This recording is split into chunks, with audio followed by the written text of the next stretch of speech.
Anyways, we got Nick Fuentes. I'm gonna say it, man. Like Nick Fuentes has been on fire recently. I don't agree with everything he says, but he's been cooking. Time to wake up, guys. Some of this, I'll be the first one to say, the conspiratard schizo thing, it's getting a little out of control. Exactly. And that's coming from me. And if you guys don't know, Nick Fuentes hates Israel. Like, he does not like Israel. He thinks a lot of people are bought and paid for by them. But the left is doing this basically as a distraction to take you away from the fact that the shooter put "Hey Fascist" on a bullet, when their news media has been saying that for the past 10 years about Trump and every conservative. Then, after that, he was a member of Antifa, he was a member of the Democratic Socialist of America, he had a boyfriend transitioning to a girl, like, he had all this stuff, as well as his mom said she was becoming more liberal because of his new values. His dad said he was becoming more left-leaning. Like, the reason they're doing this is because they're forced to accept the reality. This is another shooter on their side. The Minnesota school shooter was left-leaning. This guy was left-leaning. The guys that tried to bomb the Fox News van were left-leaning. The people that keep desecrating Charlie Kirk's memorial everywhere across are left-leaning. Every single time. And then you see other thing. The girl that died on the train was from a left-leaning city that let him out 14 times. The guy that recently died because a man ran 100 miles into him in Chicago was let out multiple times in a Democratic city. People are seeing it for what it is. Bullshit on that side because they keep blaming it on us when they're the ones causing all their problems. I mean, it's like we are truly through the looking glass. When Charlie Kirk is assassinated, people blame Israel. I, who fought Charlie Kirk because he was pro-Israel, am being said to, I'm being said to be covering up Exactly. that he was killed for this miraculous conversion. If Ben Shapiro was taken out next, and God forbid, would Israel be behind that too? These people are probably going to say yes, because the truth is they don't want to admit that their side is having this problem. Look, if we talk about the USS Liberty in the 1960s, then we could talk about Israel. But this? Absolutely not. Not this. I mean, that would be equally ridiculous. If it was Ben Shapiro on Wednesday, people would be saying, Israel did it. Shapiro was about to become a National Socialist. Like, what? It's crazy. Exactly. I agree with Nick. These people are finding every excuse because they're losing. They're losing the culture war, and they deserve to. Anyways, now we're getting to Matt Walsh. And I'm going to say this. Like, I used to watch I used to watch him when I was younger. I stopped watching him more later on because I thought he was just a boring guy, but throughout what happened, I did not know Matt Walsh was this based. I'm going to be honest. Matt Walsh was freaking based the last few days. I agreed with everything because, like, this is the thing. Ben Shapiro is, like, a little too nice. Matt Walsh took it upon himself to basically say, hey, these guys are literally doing all this stuff. I'm not going to happily associate with them. Everyone on the right, look, we're putting all our beefs aside because at least we can discuss with each other, while the other side doesn't want to discuss. In fact, they want us in a grave. Like stuff like that. Matt Walsh has been pretty based during all this stuff. God damn, Matt Walsh. Let's continue. That if I walk out of this building and I get killed, that every conservative, even the ones that I've feuded with, that they will not be happy about that. They will mourn that. They will mourn that, and the same if it happened to any of us. They'll mourn it. Even the people, the conservatives, didn't like us. But I also know that on the left, they won't share in that mourning for the most part. And so kind of the friend-enemy distinction is easy for me to see. The people who will mourn your death are your friends. The people who will dance on your grave and laugh in the face of your grieving wife are your enemies in this battle, and so that's where the unity needs to come. Yeah, the wretched demons, honestly.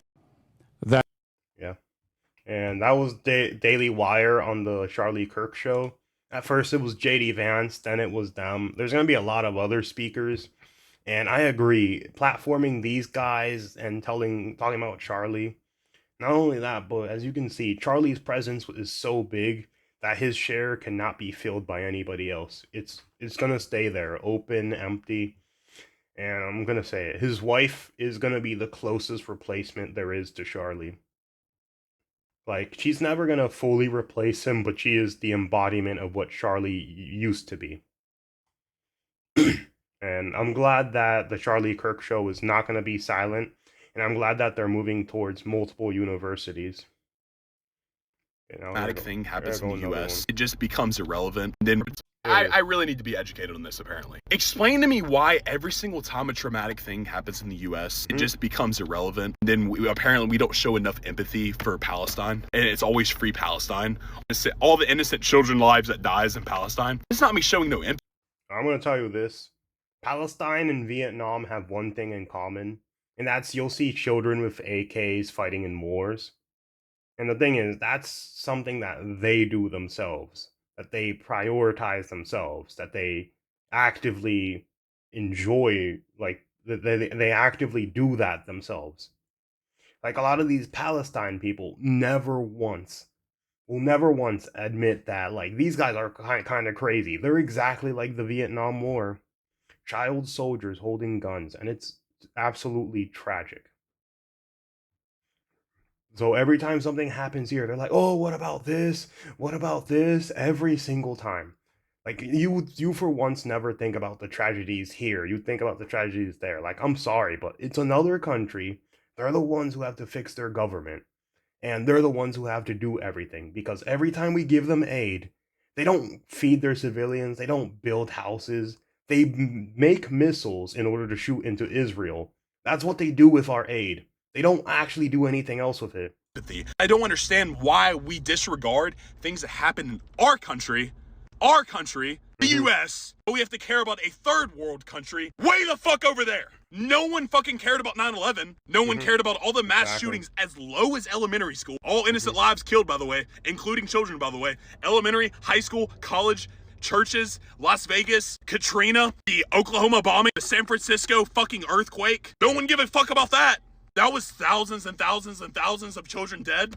No one cared. But no. It only matters for a third world country that uses children as soldiers when they die. That matters. No one gives a fuck about our people, ever. It's just, let's just care about someone else that doesn't give a single fuck about this country. Let's just do that. Right. Let's just do that. Yeah, exactly. Where's them putting American flags everywhere in Gaza? Exactly. You won't find an example of it. Well, here's Barack Obama. Anyways, I'm going to say it. Barack Obama, like, the entire black community trusted you, voted you in, and then you used it in order to not only destroy the black community, but destroy race relations that this nation had built. You set race relations back at least 30 years after your presidency. Not only that, but you destroyed the entire black community, and they believed in you. They put their faith in you, and you did more to hurt them than help them. That's just evil, man. Like, why? On both sides, undoubtedly, there are people who are extremists and who say things that are contrary to what I believe are America's core values. Okay. I'll tell you this. Kenya. Obama brought American forces into Kenya, and Islam took over right after. It's the same thing that happened with Bush in Iraq. It's the same thing that happened with Afghanistan. To be honest, like, it's the same thing. We intervene, we try to help, we leave, a power vacuum starts, and Islam takes over. Another nation taken over by that, and that was one of Obama's biggest blunders. But I will say that those extreme views were not in my White House. Bitch, you were the creator of those extreme views. Now, you could say they were not in your White House the first 2-3 years. But after that, nah. I remember you. I remember you like bullshitting. I wasn't embracing them. You embraced them. You did. I wasn't empowering them. I wasn't putting the weight of the United States government behind extremist views. And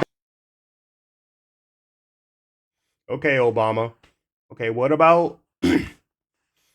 Okay then, Obama. What about Trayvon Martin and George Zimmerman?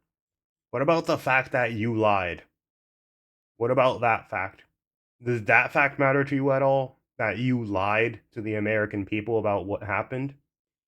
What about the fact that George Zimmerman was Hispanic and he defended himself from someone who was attacking him and beating him, trying to kill him?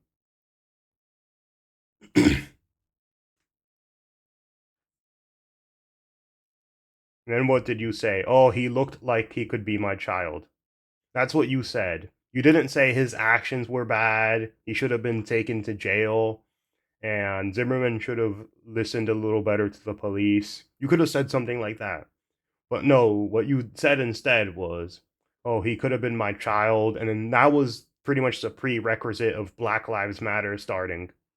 And it was all based off of the lie from the most important man in the office at the time. that is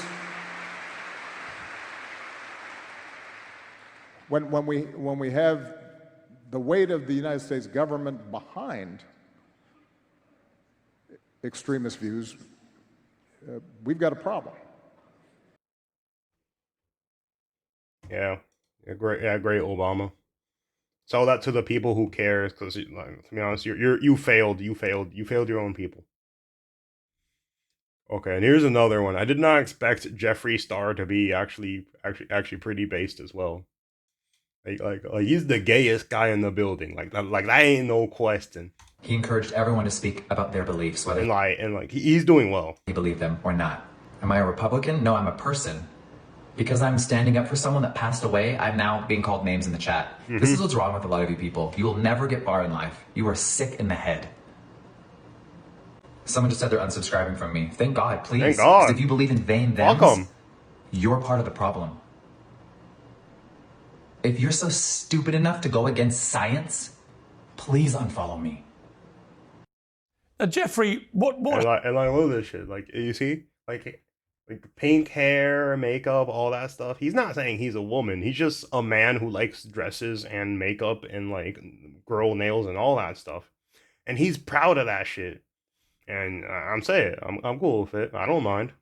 happened to you as a consequence of that going viral? So about 100,000 people have unfollowed me this week for speaking about Charlie. Holy shit, 100,000? Man, I did not know. Sheesh. Man, that is bad, because like a lot of people are being unfollowed by like these radicals anytime they say anything good about Charlie Kirk. They don't even have to say that they like all their views. They just say, "Oh, he was a pretty good person. He was a pretty good guy. He didn't deserve to go out that way." They could have said that, and people would have still unfollowed them. I'm hearing stories of like so much stuff like that happening. Even Brandon Herrera, a guy who based his entire channel off of the Second Amendment and guns, had people that unfollowed him as well. The entire thing. I can't believe so many people in America are cheering and praising his death. It's honestly disgusting. So while I was live streaming, I found out about what happened in real time, and it was so horrifying and devastating. I followed him for a few years. Do I agree with everything he's ever said? Of course I don't. But I loved a lot of what he said, and it resonates with me. But the good news is hundreds of thousands of more people have followed me, and they're on the exact same page. So I agree. I don't care about the following. It's not about that. I just had to speak my mind. Have you been surprised, shocked, depressed by the reaction? I mean, I'm genuinely stunned. I thought I'd seen everything in the news game going back 40 years.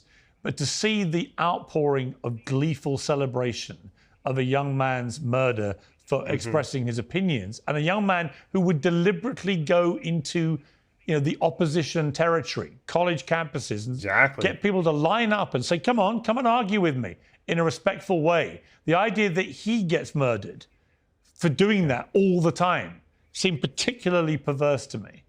Were you? Exactly. How did you feel about it? I was honestly horrified because I'm someone that's always been outspoken. I love the truth, and for some reason, people are afraid of the truth. I've been told all week, he would have hated someone like you. No, he would have respected me because I'm my own person and I know how to have my own thoughts. Yeah. And you know, I know something? Charlie Kirk, he would have been cool with him. He actually would have. He would have said, look, I don't agree with your lifestyle, but you're a human being. I'm a human being. I'm cool with you. He said, I love you because you're human. That's what Charlie Kirk would have said. So when I saw it in real time, I was completely devastated. I can't believe someone that has an opinion is now dead. It's disgusting. Yeah. Yeah, I still can't believe it myself, man.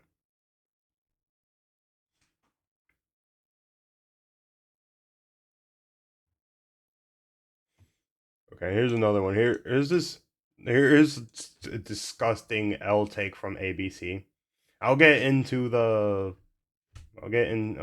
show later, but this was a disgusting take.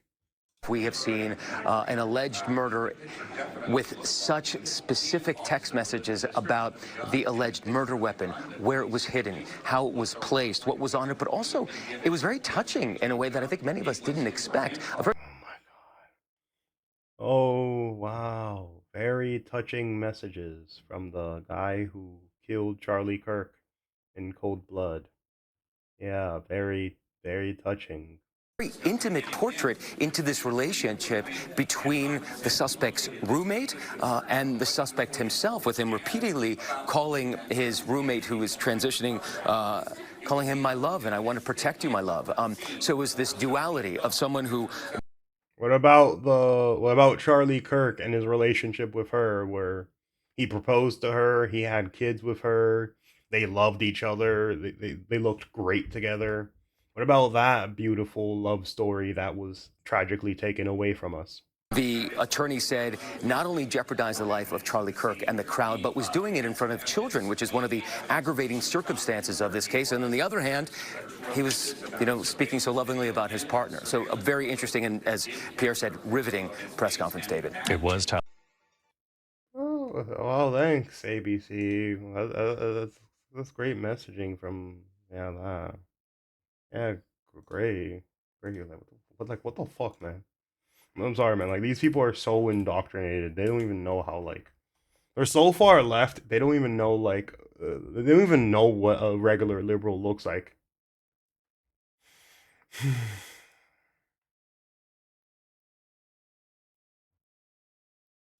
Here we go. Unfunny DNC propagandist Jimmy Kimmel has been canceled. Yeah. Yeah, he stated Charlie Kirk was on the right. His killer was MAGA, which doesn't even make sense for pretty much every reason everybody knows. Other than one of them, and doing everything they can to score political points from it. In between the finger pointing, there was grieving. On Friday, the White House flew the flags at half-staff, which got some criticism. But on a human level, you can see how hard the president is taking this. My condolences on the loss of your friend Charlie Kirk. May I ask, sir, personally, how are you holding up over the last day and a half, sir? I think very good. And by the way, right there, you see all the trucks? They've just started construction of the new ballroom for the White House, which is something they've been trying to get, as you know, for about 150 years. And it's going to be a beauty. Yes. He's at the fourth stage of grief, construction. Demolition. That's because he's the president. He's doing multiple things at once. And now he has to grieve his friend as well, Jimmy Kimmel. Like, shut the fuck up, you bitch. Construction. This is not how an adult grieves the murder of someone he called a friend. This is how a 4-year-old mourns a goldfish, okay? Here it is. Here it is. Changing the channel. Broadcast group with job rates 30. ABC affiliates announced it will air a special in remembrance of Charlie Kirk during Jimmy Kimmel's Friday time slot. Decision that followed Kimmel's indefinite suspension after his deeply insensitive comments about Charlie Kirk's assassination, the company says. Yeah, dozens of ABC stations to air Charlie Kirk tribute during Kimmel's time slot. Yeah, thank you guys. Like, now more messages are going to be spread about him. He was a great guy, he was a great person, and I'm tired of seeing these sickos trying to say he was bad because he said like one thing they didn't agree with.